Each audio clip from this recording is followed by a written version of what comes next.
Today, we are diving into the world of Boris Kustodiev, a Russian artist whose paintings just burst with color, life, and this almost overwhelming sense of joy.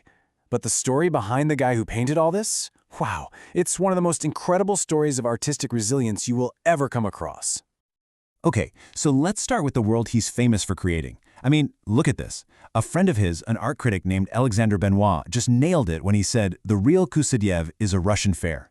You've got this explosion of bright fabrics, rosy-cheeked merchants, rowdy festivals. It's this idealized, almost mythical vision of Russia, just brimming with life. And this is really the whole point, isn't it? The guy painting all this boundless, incredible joy was living a life that was pretty much the exact opposite. I mean, the vibrant world he put on canvas, that was a world he could not physically be a part of. So, to really get how wild this contrast is, we've got to go back to the beginning. This guy wasn't some radical outsider, you know? He was a prodigy on a super conventional path to success in the Russian art world.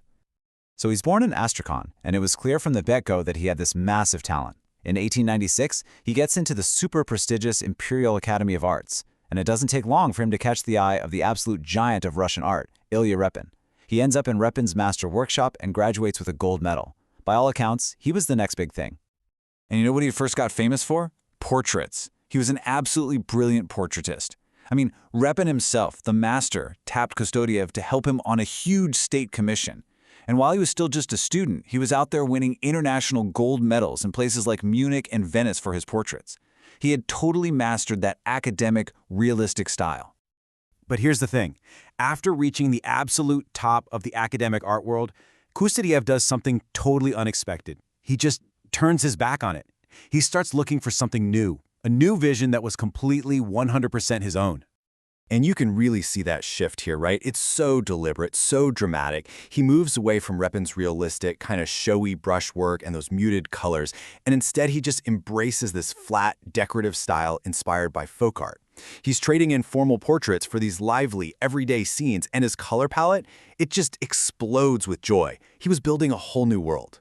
You know, this world he created is so unique that art historians actually gave it a name. They call it Kustodia. It's like his own personal imaginary Russia, this dreamscape he built from memories of old shop signs, folk toys, and the big loud fairs of his childhood. This was his true happy place.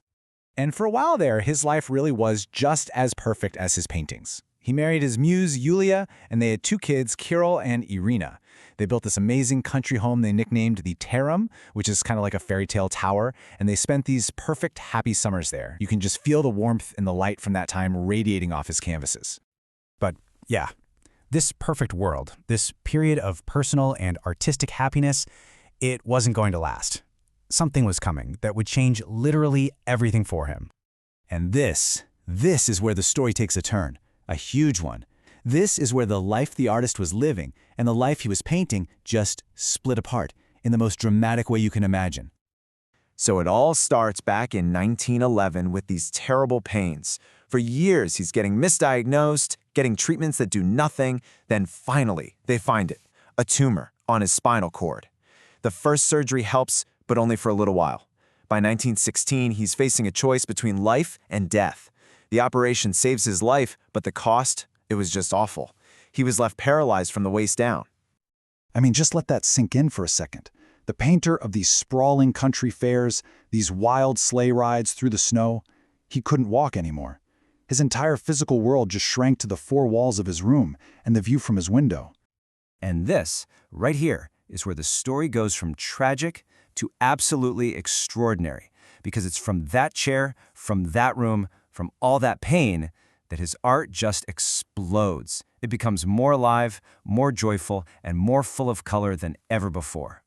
You know, people would look at his work and call it naturalistic, but Kustodiev, he totally disagreed. He said it himself. His paintings weren't a reflection of what he was seeing. They were an illusion, a fantasy, created entirely from his mind.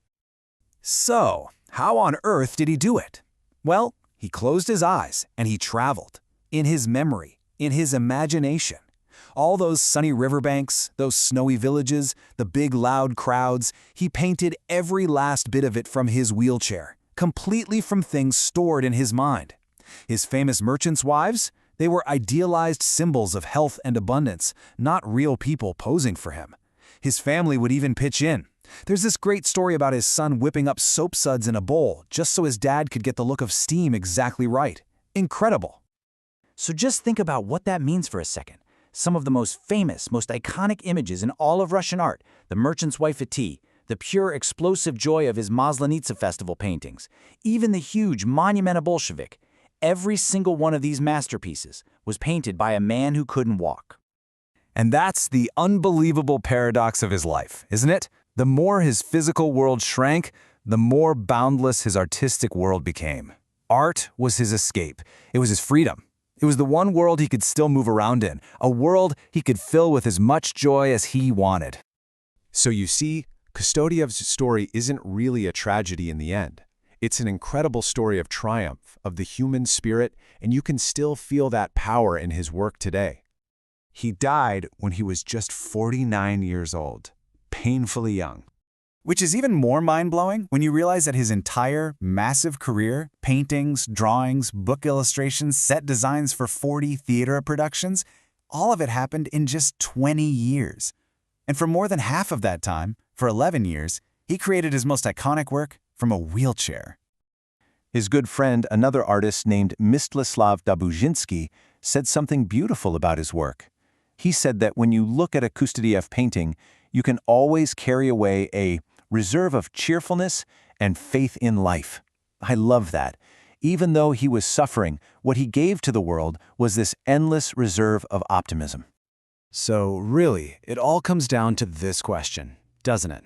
How can our imagination triumph over our reality? In the face of incredible hardship, how can the world we build in our minds not only keep us going, but become something real and powerful for everyone else? Well, Boris Kustodiev's vibrant, joyful, incredible work is the answer.